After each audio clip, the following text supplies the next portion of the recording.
வணக்கம் உறவுகளே. நலமா வளமா வளமோடு வாழுங்கள். தர்மக்ஷேத்திரமான குருக்ஷேத்திரத்திலே கௌரவர்களும் பாண்டவர்களும் போர் புரியும் விருப்பத்துடன் களம் காண்கின்றனர்.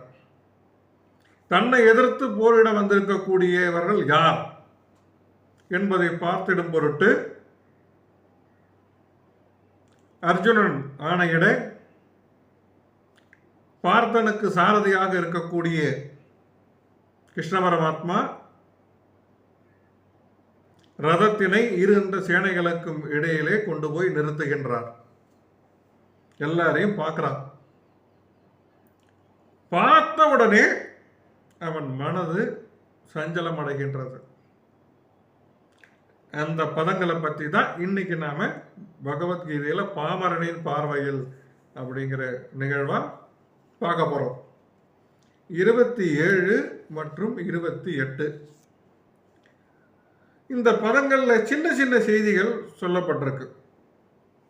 முக்கியமான அரிய பெரிய தகவல்கள் அடுத்தடுத்த பதங்கள்ல காட்டப்படுது. இதுல சொல்லப்பட்டிருக்கிற தகவல் என்ன? 27வது பதம். குந்தியின் மகனான அர்ஜுனன் பலதரப்பட்ட நண்பர்களையும் உறவினர்களையும் பார்வையிட்ட பொழுது கருணையில் மூழ்கி இவ்வாறு கூறினார். நண்பர்களையும் உறவினர்களையும் அவன் பார்க்கிறான். பார்த்தடியால பேச ஆரம்பிக்கிறான். என்ன பேசுறான்? 28வது பதம். அர்ஜுனன் கூறினான், எனது அன்பு கிருஷ்ணரே, போரிடும் உணர்வுடன் என் முன் கூடியுள்ள எனது நண்பர்களையும் உறவினர்களையும் கண்டு என் அங்கங்கள் நடுங்கி வாய் உலர்வதை காண்கின்றேன். அதாவது பயங்கரமான ஆச்சரியம். குரு வம்சமே கண்ணுக்கு நேரா நிக்குது. இவனோடு இருப்பவர்கள் நீங்களாக மற்ற இருக்கக்கூடிய அனைவருமே ஒரே இடத்துல இருக்கிறத பார்க்கும் பொழுது விரும்பி இறப்பதற்கு முன்னிற்கின்றார்களே அப்படிங்கிற ஒரு ஆதங்கம் இரக்கத்தை உண்டு பண்ணி அவன் மனதிலே கலக்கத்தை உண்டாக்குகின்றது. அந்த கலக்கத்தின் காரணமாகத்தான் இந்த வசனங்கள் வெளிவருகிறது. அர்ஜுனன் இவ்வளவு பேரை பார்த்தடியால பயந்து பேசுறானா? இல்லை. பாசம், இரக்கம். அகம் பிரம்மாஸ்மின்னு சொல்லுவான். என்னுள் இறைவன், இறைவனுள் நான். இந்த தன்மை எங்கிருந்து வருது அப்படிங்கிறது இந்த பதத்துல சுட்டி காட்டப்படுது. தேவர்களிடம், அதாவது தெய்வீக மாணவர்களிடம் இருக்கக்கூடிய அனைத்து விதமான நற்குணங்களும் நேர்மையுள்ள இறை பக்தி உடையவன்ட்ட இருக்கும்.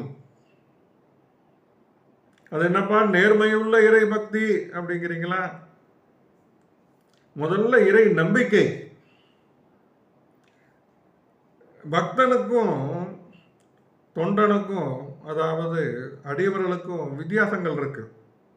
அதெல்லாம் விரிவா நம்ம பார்ப்போம். இந்த நிலையில இரக்கம் என்பது இயல்பாக வருகின்றது அர்ஜுனனுக்கு. மெத்த படித்த அறிவுடைய மனிதர்களாக இருக்கலாம், பெரும் செல்வந்தர்களாக இருக்கலாம், அதெல்லாம் இதுக்கு உதவாது. ஏன்னா இந்த இடத்துல சுட்டி காட்டக்கூடிய செய்தி என்ன அப்படின்னா, பகவானிடம் சலனமற்ற பக்தியில் ஈடுபடுபவர்களிடம் தேவர்களுடைய அனைத்து விதமான நற்குணங்களும் பொதிந்திருக்கும். ஆனால் பகவானின் பக்தனாக இல்லாதவனிடமோ மதிப்பற்ற பௌதீக குணங்களே இருக்கும். ஏனெனில் அவன் எப்பொழுதும் மனத்தேரில் பயணம் செய்து கொண்டிருக்கின்றான். என்ன கவர்ச்சி மிக்க இந்த பௌதீக சக்தியால் அவன் நிச்சயமாக ஈர்க்கப்படக்கூடியவனாகத்தான் இருப்பான். இந்த மனத்தேர் அப்படிங்கிறது பார்த்தீங்கன்னா, இந்த வினாடி ஒரு இடத்துல இருக்கும், அடுத்த வினாடி வேற ஒரு இடத்துல இருக்கும்.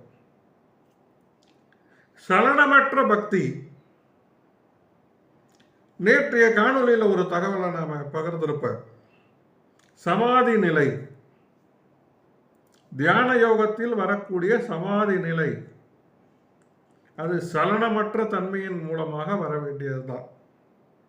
அது இங்கே அடிக்கோடிடுகிறது. மீண்டும் சலனமற்ற பக்தி,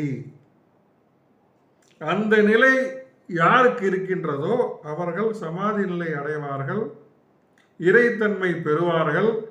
தேவர்களின் அனைத்து விதமான நற்குணங்களும் அவர்களுக்கு வந்து சேரும். இந்த அத்தியாயத்துடைய கரு இதுதான். அதன் காரணமாக இயல்பாக இரக்கம் கொள்கின்றான் அர்ஜுனன்.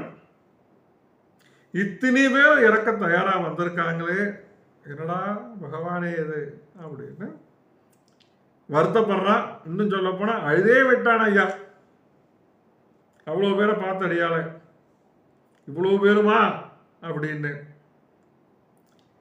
அது மட்டுமில்லை, மீண்டும் மேலும் அவன் தொடர்கிறான். என்னெல்லாம் சொல்லி பேசுறான் அப்படிங்கிறத அடுத்தடுத்த காணொலியில் பார்ப்போம். பகவத்கீதை உண்மை உருவில் இந்த தகவல்களை எப்படி உள்ளடக்கி வெளிப்படுத்தப்பட்டிருக்கு அப்படின்னா, மனிதனாகவே வாழ்ந்து மறைந்த இறைவனை பற்றியும் இறைத்தன்மை உடையவர்களை பற்றியும் முழுமையான ஒரு தகவல் களஞ்சியமாக இந்த இடத்திலே காட்டப்படுகிறது. பகவத்கீதைக்கு உரை எழுதின பலர் பகவான் கிருஷ்ணர் ஒரு நபர் என்பதையே ஏற்றுக்கொள்ளவில்லை. அப்படி இருக்கும்போது அதில் காட்டப்பட்ட நிகழ்வுகளும் சூன்யமான கருத்துக்களை தான் முன்னிலைப்படுத்துகிறது. அதைத்தான் அருவவாதிகளும் விரும்புகின்றார்கள். இந்த இடத்திலே தான் நாம் நமது தகவல்களை வேறு விதமாக பதிவிடுகின்றோம். ஒரு பாமரனுக்கு பகவத்கீதையை பற்றி தெரிஞ்சுக்கணும் அப்படின்னா எந்த விதமான அறிவும் படிப்பும் தேவையில்லை. கேட்கக்கூடிய தன்மை இருந்தால் போதும். மிக எளிதாக பகவத்கீதையை நாம் கற்று உணரலாம். அதற்கு அடியேனே சாட்சி.